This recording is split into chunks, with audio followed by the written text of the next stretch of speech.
फिर से स्वागत है। और आज हम बनाने जा रहे हैं कस्टर्ड केक। तो चलिए इसकी तैयारी करते हैं। और जिसमें हमें 1 कटोरी दूध लिया है, आधा कटोरी से थोड़ा सा ज़्यादा 1/4 कटोरी चीनी लिया है जिसे मैंने पीस लिया है, और आधा कटोरी मैंने रिफाइंड तेल लिया है। और इससे कस्टर्ड पाउडर जो कि मार्केट में आपको आसानी से मिल जाएंगे, कस्टर्ड पाउडर, इसे देख सकते हैं आप। मैंने यहाँ पे कस्टर्ड पाउडर रख लिया है। और 1 कटोरी मैंने मैदा लिया है, किशमिश, चेरी, और एक चम्मच बेकिंग पाउडर और बेकिंग सोडा आधा चम्मच, और वनीला एसेंस। और कस्टर्ड केक बनाने के लिए हमें 1 कटोरी मैदा, जो 1 कटोरी अगर मैदा रहे तो आधा कटोरी ही हमें कस्टर्ड पाउडर डालना है, उससे ज़्यादा नहीं डालना है। तो चलिए अब हम इसे सभी को मिलाते हैं। तो मैंने पहले हम आधा कटोरी तेल डालेंगे, फिर शुगर को डालेंगे जो कि मैंने पीस लिया है, पहले भी बताई हूँ।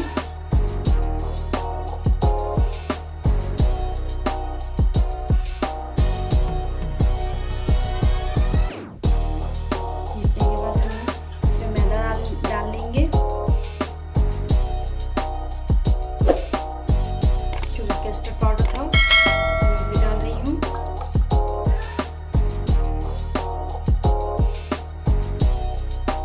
अब हम इसे दूध से अच्छी तरह से थोड़ा थोड़ा करके दूध डालेंगे, एक ही बार सारा नहीं डालेंगे।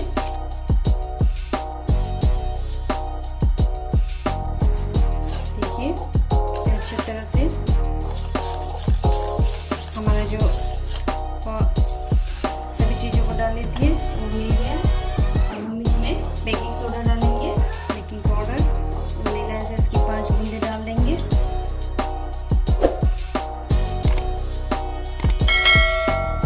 फिर इसे हम अच्छे से मिला लेंगे।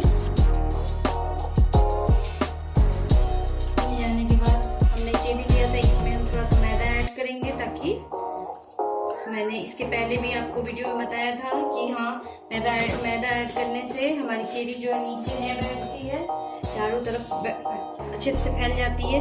तो हम मैदा ऐड कर लिए, चेरी ऐड कर लिए, किशमिश,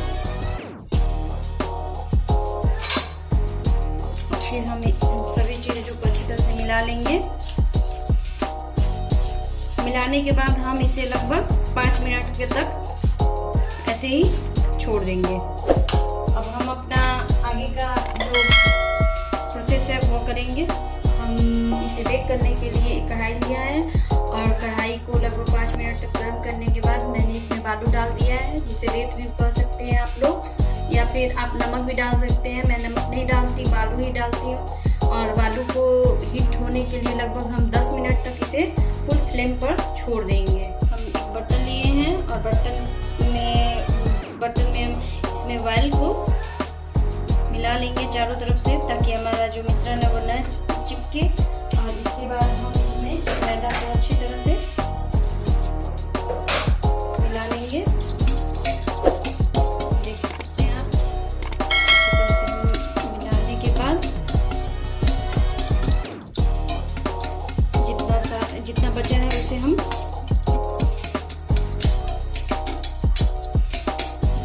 हटा देंगे।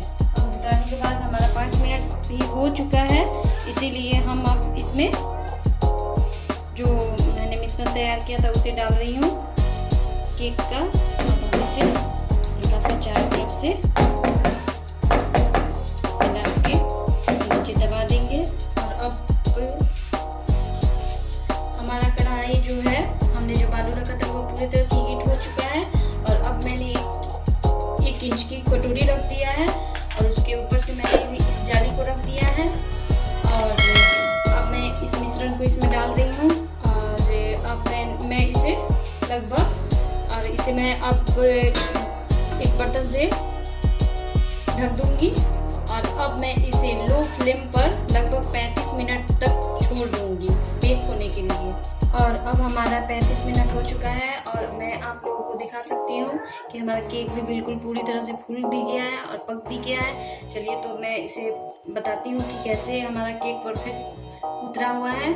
तो हम एक चाकू लेंगे और चाकू को इसमें डालेंगे। अगर चाकू में हमारा केक नहीं चिपका हो तो हमारा केक पक चुका है। और अब हम इसे निकाल लेंगे। और मैंने इसे कढ़ाई में से निकाल लिया है और अब मैं इसे लगभग 10 मिनट के लिए इसे ठंडा होने के लिए हल्का छोड़ दूंगी। उसके बाद मैं आप लोगों को काट के भी दिखाऊंगी। तो हमारा केक अब ठंडा हो गया है और मैंने इसे जेम्स से सजा दिया है। और मैं अब आप लोगों को दिखाती हूँ काट के इसे कि ये कितना स्पॉन्जी हुआ है। ये देखिए हमारा केक कितना सुंदर परफेक्ट उतरा है। देखिए थोड़ा भी कच्चा भी नहीं है और पूरी तरह से पक चुका है। और ये देखिए कितना स्पॉन्जी है हमारा केक। आप देख सकते हैं कि हमारा केक बिल्कुल पूरी तरह से तैयार हो गया है और देखने में भी सुंदर है और खाने में भी बहुत ज़्यादा टेस्टी लगता है। अगर मेरी यह केक की वीडियो आप लोगों को पसंद आई हो तो लाइक करें, कमेंट करें और ज़्यादा से ज़्यादा शेयर करें।